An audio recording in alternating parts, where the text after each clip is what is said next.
I stayed at room 304 of the Crescent Hotel, but I wasn't the only one in my body. Based on the Crescent Hotel in Eureka Springs, Arkansas, they say room 304 is haunted by the spirits of the medical experiments from when the hotel was a cancer hospital run by a charlatan in the 1930s, but nobody warned me that the spirits don't just appear in mirrors or creak doors. They crawl in through your spine and wear you like a coat.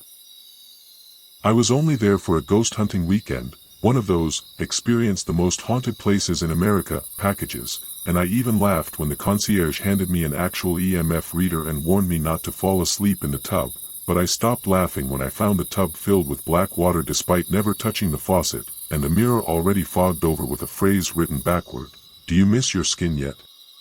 The night took me like fever. My dreams weren't mine anymore. They were in black and white. People screaming behind walls. Surgical tables. Screws drilled into bones. Someone sobbing through a gag. I woke up gagging on my own hand, stuffed into my mouth like I was trying to silence something not coming from me, and in the mirror, the reflection was wrong. Not reversed. Just, not me. I didn't check out. I left crawling on all fours before dawn, something whispering the word, resection, into my ear like it was a lullaby.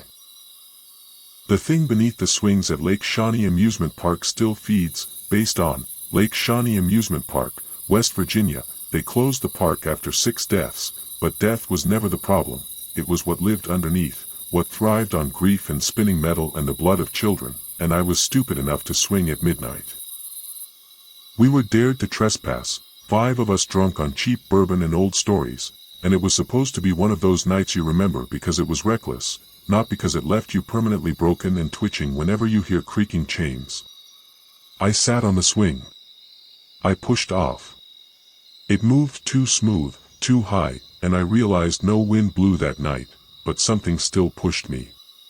The others were gone when I landed. I could hear them screaming, but their voices were coming from beneath the earth, beneath the merry-go-round, beneath the carousel, and when I dug with my hands, I found something pale and soft and breathing under the soil. It blinked. I felt it latch onto me, under my ribs, curling into my chest like a parasite. I made it out, but every time I sleep, I swing again, and something inches higher up my spine. The Dover Demon followed me home. Based on the Dover Demon of Massachusetts, they told me it only haunts the woods of Dover, just a creepy old local cryptid story for campfire flavor, but when you see it, it remembers you, and the thing is, it's small enough to squeeze under your bed, but smart enough to know when you're not sleeping. I saw it when I was 12. Big head, spindly limbs, glowing orange eyes like 6 streetlights. I screamed. My parents told me it was a bad dream, and we moved away from Dover that summer. I thought it was gone. But it wasn't. It waited. It found me again at 24, in Chicago, standing outside my window on the 5th floor with its fingers tapping the glass in a rhythm I remembered from nightmares I'd forgotten. It didn't want to kill me. It wanted in. And when I finally opened the door, because curiosity always wins, it didn't enter like a monster. It entered like a memory, and now I never look in the mirror after dark. Because I'm not always alone in my reflection. I made a wrong turn onto Clinton Road, and something got in my car. Based on Clinton Road, New Jersey. They say Clinton Road is just a haunted stretch of asphalt with no real danger, just legends, but they don't tell you about the ones that hitch rides, the ones that breathe your memories and wear your voice, and if you drive far enough, you'll forget which part of you is still human. The road had no lights. No signals. Only trees that leaned too far in, like they were listening, like they were waiting, and when I tossed a coin off the bridge for fun, just to say I did it, I heard it hit water, and then something hit the roof of my car hard. I didn't stop. But I should have. Because something was in the back seat. I couldn't see it, but I could feel the temperature drop, see the fog blooming from its breath, and when it finally spoke, it used my mother's voice, only it didn't say anything comforting. It whispered the exact words she used the night she died. It followed me home. Still riding. Still waiting. And I can't open the trunk anymore, because it knocks back now.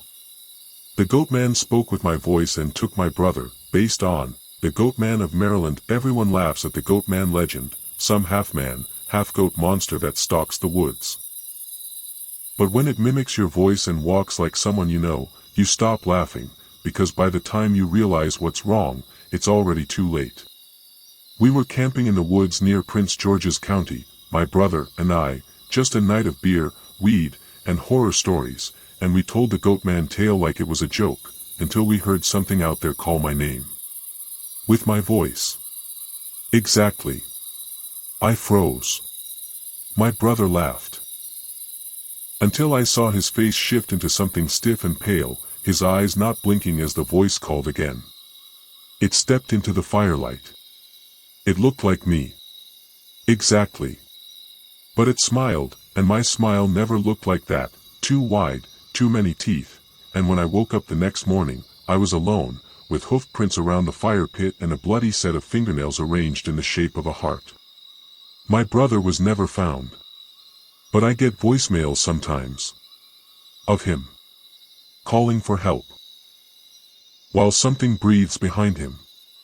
I was the last person to see the black-eyed kids, and I let them in, based on the black-eyed children sightings across the U.S.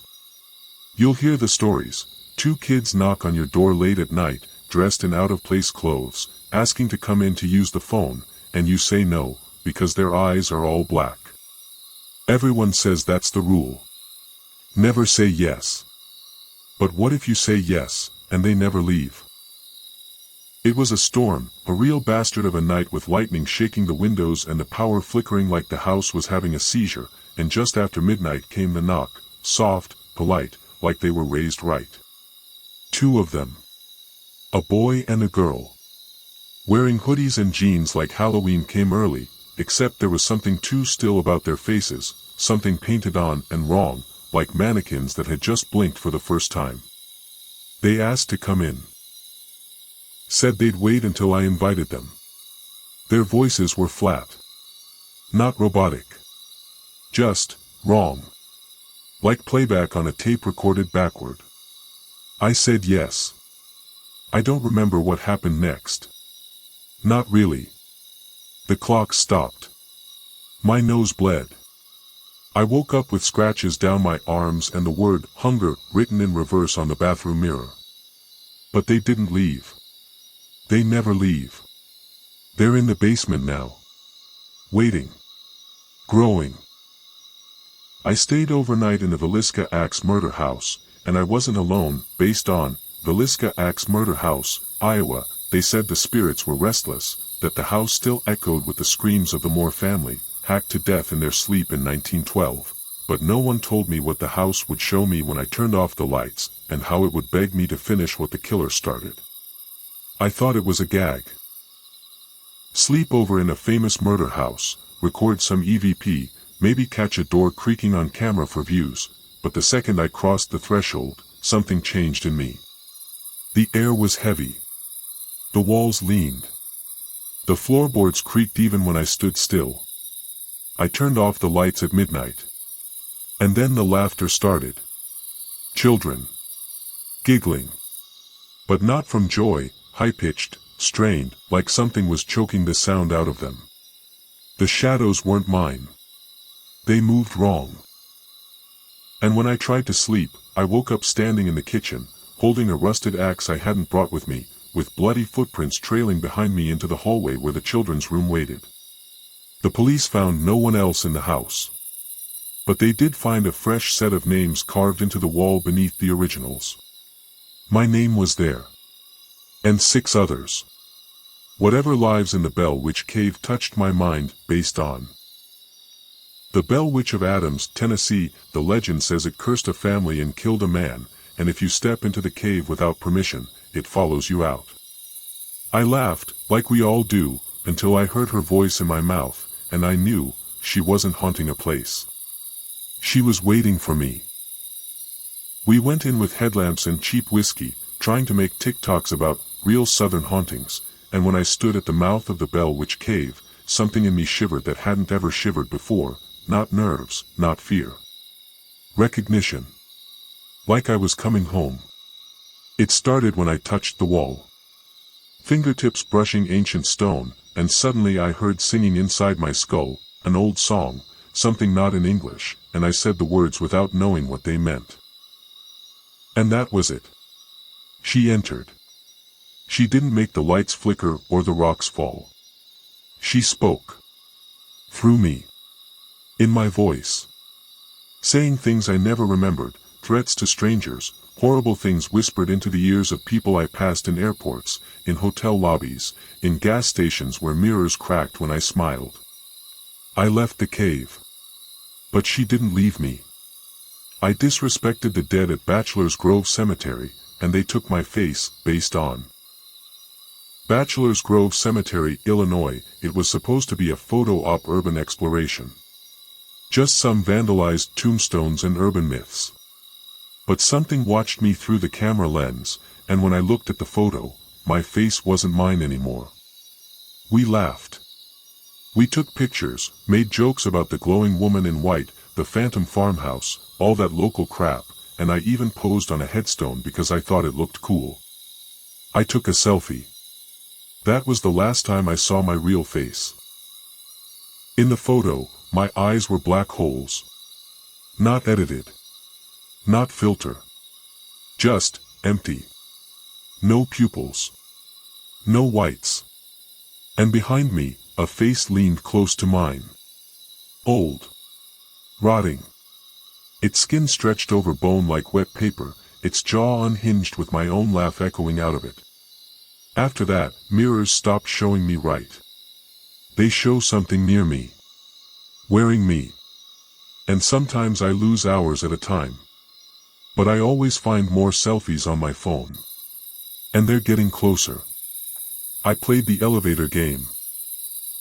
And someone followed me back, based on the elevator game urban legend. They say if you do the right sequence, 4th floor, 2nd, 6th, and so on, you'll enter another world if a woman steps in and you don't speak to her. I didn't believe it. I played it. And I made the mistake of looking at her face. The building was abandoned. No power, supposedly. But the elevator worked. I did the sequence. I even recorded it. And when we got to the 5th floor, the elevator dinged, and the doors opened to pure darkness, no hallway, no lights, just black, and she was standing there. Not facing me. Pale legs. Long black hair. She stepped in. I should have stayed silent. That's the rule. But I laughed, nervously. And said, going up. She didn't answer. But she turned her head just enough, and her eyes weren't in the right place. One was far too low, and her mouth opened too wide and too slow, like melting wax. We stopped on the 10th floor. I stepped out. Everything was off. The sky was the wrong color. The buildings leaned. My phone didn't work. I turned back to the elevator. She was waiting. Smiling. I begged to go back. I pressed every button. When the doors opened again, I was in the same building. But nothing has worked the same since. Not my memory. Not my voice. Not my dreams. I followed the whistling man in the woods, and he took my tongue, based on the Whistler legend from Appalachia and parts of the Deep South. They say if you hear whistling in the woods, and it's close, you're safe, but if it's far away, he's already right behind you. I never believed it, not until I heard it echoing from both directions, and I understood what it meant. I'd already been chosen. The trail wasn't marked on any map I owned, and I should have turned back when I saw the birds on the path. Dozens of them, small wrens and sparrows, laid out in perfect lines with their eyes gouged and beaks shattered inward like something had silenced them one by one. It started as a whistle, something old-fashioned and jaunty, like an old man enjoying a tune to himself in the middle of nowhere. But the closer I got, the farther it sounded, and the farther I turned away, the louder it became. It circled. It hunted.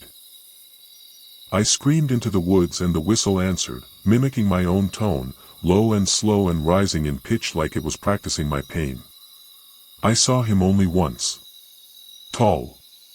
His mouth stretched open in a perpetual O, lips torn back and stitched at the corners with black twine, eyes rolled upward until only the whites showed, his fingers long and cracked at every joint. When I turned to run, I tripped.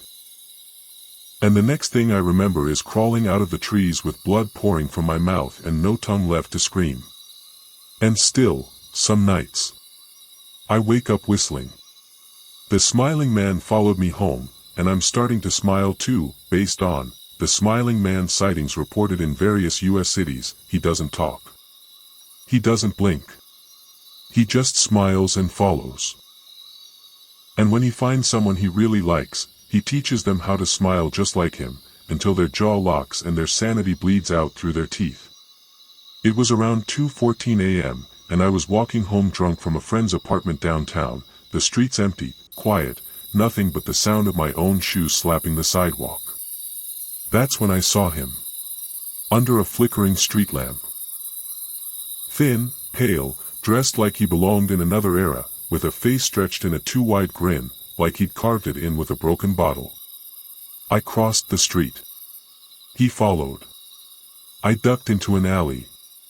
He was already there, his arms limp, like meat hanging on hooks, and still that damn grin, his lips cracked open so wide they bled down his chin. I ran. I locked every door. And yet somehow, he was inside. I found him standing in the bathroom, looking into the mirror with my face stretched into his grin. Now I see him everywhere. Reflections. Shadows. Screens. And I can't stop smiling. Even when I sleep, my face hurts from smiling. And my jaw, it's starting to crack. There was something living in the devil's tramping ground, and it wears my skin, based on the devil's tramping ground in North Carolina. They say nothing will grow in that perfect circle of dirt, and that the devil walks in it each night to plan his evil. But I stayed inside it overnight, and I know now it's not the devil that walks there. It's something older. And now, it's inside of me. I laid my sleeping bag right in the middle of the circle, daring whatever walked that cursed patch to face me, and at first it was nothing, just silence, thick and pressing, like sound didn't dare cross into that space. At midnight, the wind picked up. But only around me. Only inside the circle.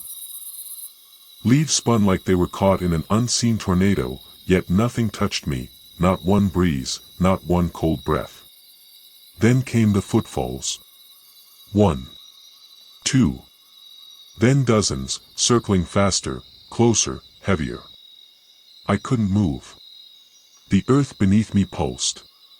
The dirt curled upward, hungry, and I swear the stars vanished above me like the sky itself had blinked shut.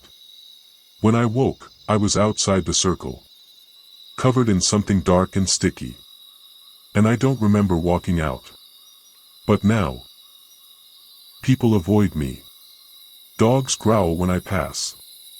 And mirrors don't show my reflection anymore, just the bare dirt, and a mouth opening in the ground behind me. I answered the crying boy at Clinton Road, and I found the wrong child, based on Clinton Road, New Jersey. There's a bridge along Clinton Road where they say if you throw a coin in, a ghost boy will throw it back. But what no one tells you is what happens if you wait and try to speak to him, if you try to follow the sound of his voice. What comes back isn't a boy anymore. It was just a road trip, an East Coast spooky tour, and I thought Clinton Road would be some grainy EVP at best, maybe a deer carcass in the woods. But when I reached the bridge, I heard it. Soft crying. Echoing under the stone. Not wind, not frogs, sobbing. So I tossed the coin. Waited. And it came back, wet, covered in something dark. I looked over the bridge, and I swear I saw him.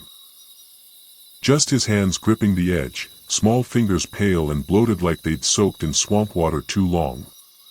He whispered, "Help me." I climbed down. That was my mistake.